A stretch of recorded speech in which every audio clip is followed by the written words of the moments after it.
আসসালামু আলাইকুম। অল এডুকেশনের পক্ষ থেকে আমি আছি শরীফুল ইসলাম আনন্দ স্যার। আজকে আপনাদেরকে শেখাবো হচ্ছে ক্যালকুলেটর ছাড়া কিভাবে শতকরা নির্ণয় করা যায়। এই শতকরাটা সব ক্লাসের জন্যই প্রযোজ্য। এসএসসি দিবেন লাগে, ইন্টার দিবেন লাগে, বিবিএ করতে লাগবে, এমবিএ করতে লাগবে, তারপর হচ্ছে চাকরি পরীক্ষার জন্য লাগবে, যারা বিসিএস দিবেন তাদের জন্য লাগবে, যারা হচ্ছে গভর্নমেন্ট জবের জন্য পরীক্ষা দিবেন তাদের জন্য লাগবে, যারা ব্যাংকের পরীক্ষার জন্য ট্রাই করতেছেন তাদের জন্য লাগবে। এক কথায় এই শতকরাটা লাগবে। আবার হ্যাঁ, ক্লাস 8 এর যারা 7 8 আছে তাদেরও লাগবে।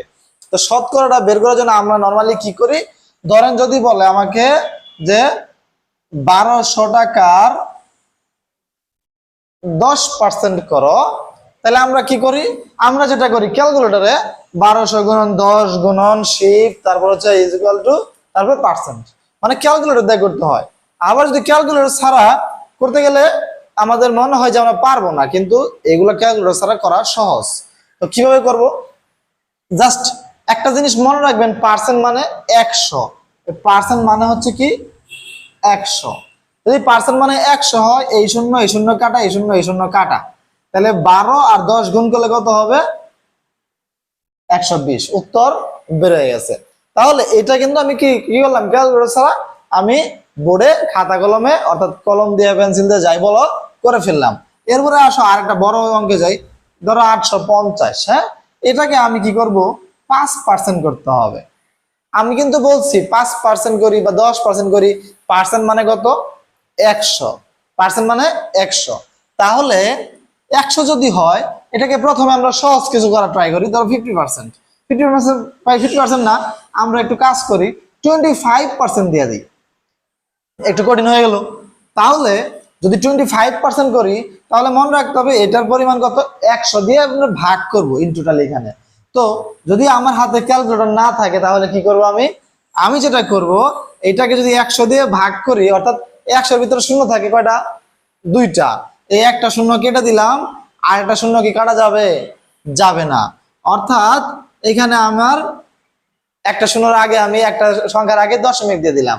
এখন আমি চাইলে এই 25-কে এটা দ্বারা গুণ করলে আমার কি হবে, সহজে হয়ে যাবে।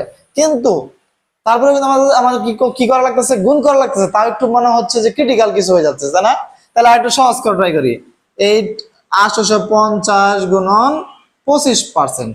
একটা কথা মনে রাখবো, লাস্টে যদি একটা শূন্য কেটে দেই তাহলে তার মান হচ্ছে 10%-এর সমান।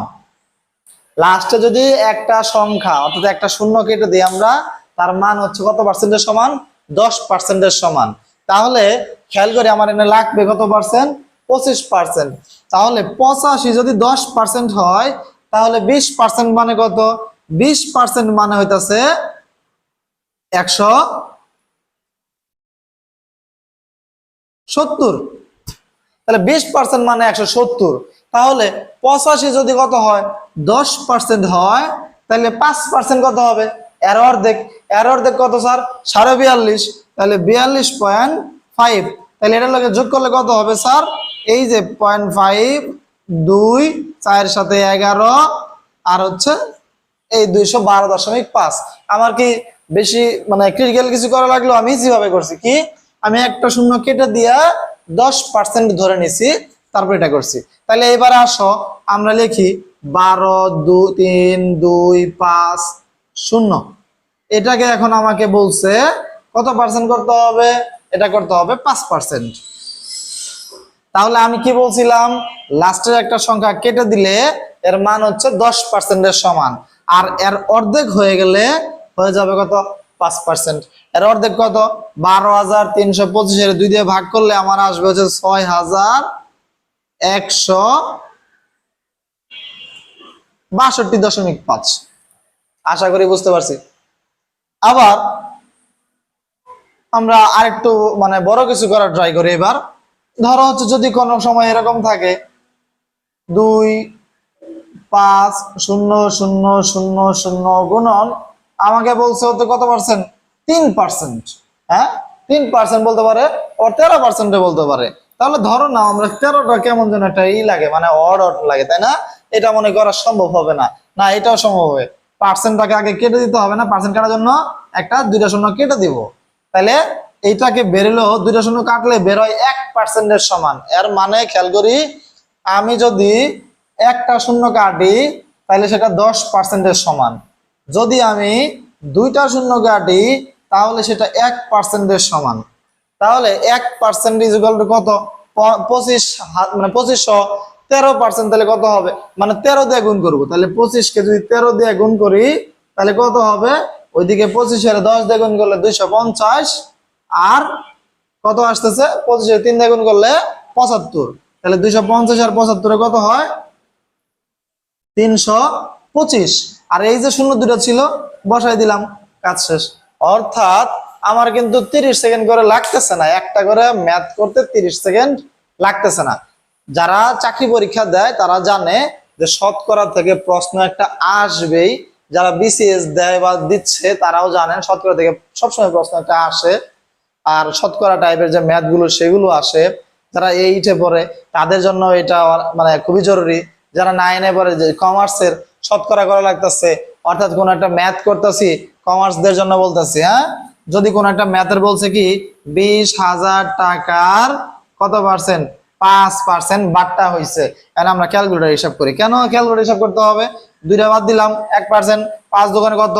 10, এই দুইটা শূন্য বসে দিলাম, অর্থাৎ 1,000 টাকা হচ্ছে আমার 5%।